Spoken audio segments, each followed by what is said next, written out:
सिमरिया प्रखंड की समीक्षात्मक बैठक है। यहाँ पर उपस्थित सिमरिया अनुमंडल पदाधिकारी, सिमरिया के प्रखंड विकास पदाधिकारी, सिमरिया के अंचल पदाधिकारी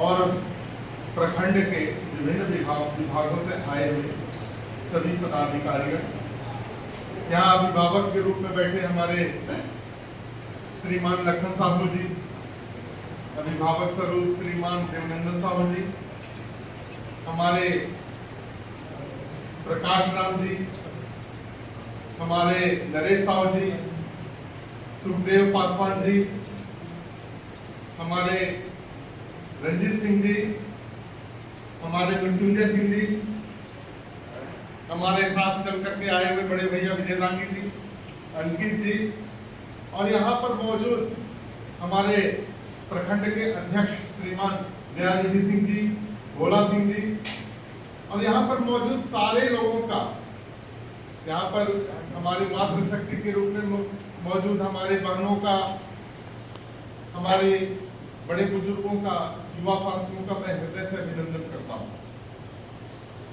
मित्रों, समीक्षा बैठक जो आवश्यक है, ये हम सभी को समझना होगा, क्योंकि जब हम सभी, चाहे वो अधिकारी हो या प्रतिनिधि हो या विधायक हो या सांसद, हम सभी ये चीज सोचते हैं कि ब्लॉक की समीक्षा को बहुत ही कम दृष्टि से देखते हैं, मतलब बहुत ही कम आते हैं। लेकिन मेरा मानना है कि अगर विधानसभा का विकास करना है या अपने संसदीय क्षेत्र का विकास करना है, तो उसका सबसे प्राथमिक पैमाना होता है कि आप अपने प्रखंड का विकास करें। और प्रखंड का विकास तभी होगा जब आप पंचायत का विकास करें, और पंचायत का विकास तभी होगा जब बूथ स्तर पे विकास हो। यानी कि सोच लीजिए कि चाहे संसदीय क्षेत्र हो या विधानसभा क्षेत्र हो, उसके लिए बूथ स्तरीय विकास होना बहुत जरूरी है।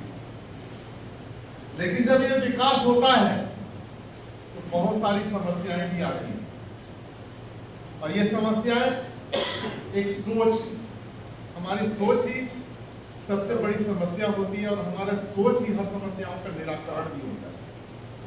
मैं समझता हूं कि हम अपने जनप्रतिनिधि, अपनी जनता और अपने अधिकारी के साथ में बैठ करके अगर हम समस्या का समाधान अगर ब्लॉक स्तर पर कर देंगे तो लोगों को यत्र तत्र जाने की कहीं कोई आवश्यकता नहीं होगी। और मुझे लगता है कि आज हम सभी यहाँ पर बैठे हैं तो ब्लॉक स्तर की जो समीक्षा हुई है, हमको लगता है कि लगभग बहुत सारी समस्याओं का समाधान भी हो गया। और जो समस्याएं जटिल है उसको कैसे उसका समाधान कैसे हो, इस पर भी हम सभी ने अपने अपने विचार को रखा है। हमारे अधिकारियों की भी समस्या हो सकती है, जिस तरह से हमारे जनप्रतिनिधि और हमारी जनता की समस्या है, उसी तरह से हमारे अधिकारियों के बीच की भी समस्या होती है। लेकिन होता क्या है कि एक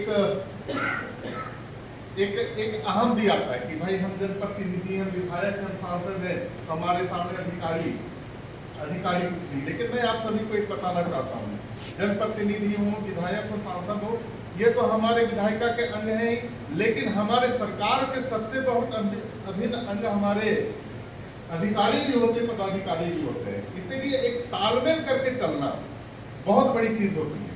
और मैं मानता हूं कि अगर हम अधिकारी, जनता और जनप्रतिनिधि के बीच में एक तालमेल बैठा लें तो निश्चित तौर पे है कि हम लोग विकास जरूर करेंगे, समस्याओं का समाधान।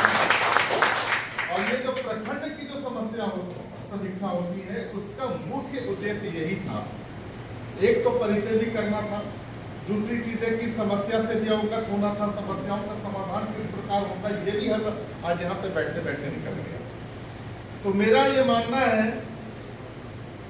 कि सभी लोग अपने पंचायत स्तर पे जाएंगे। अभी बहुत सारी बातें हुई कि शिविर लगाने के लिए, कैंप लगाने के लिए, तो शिविर और कैंप इसलिए लगाइए आपको जाकर के क्योंकि लोगों में एक जागरूकता आए।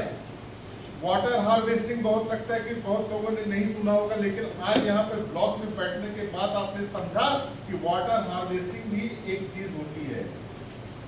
और वाटर हार्वेस्टिंग हर व्यक्ति को लगाना चाहिए अपने घर में।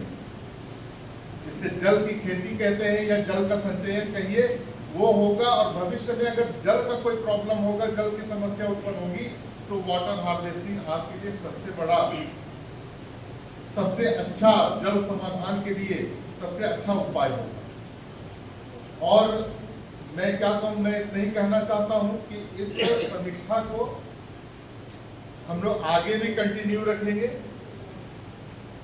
और हर 3 महीने 4 महीने पे समीक्षा जरूर होगी। और ये समीक्षा होती है तो निश्चित रूप से है कि समस्याओं का समाधान होता है।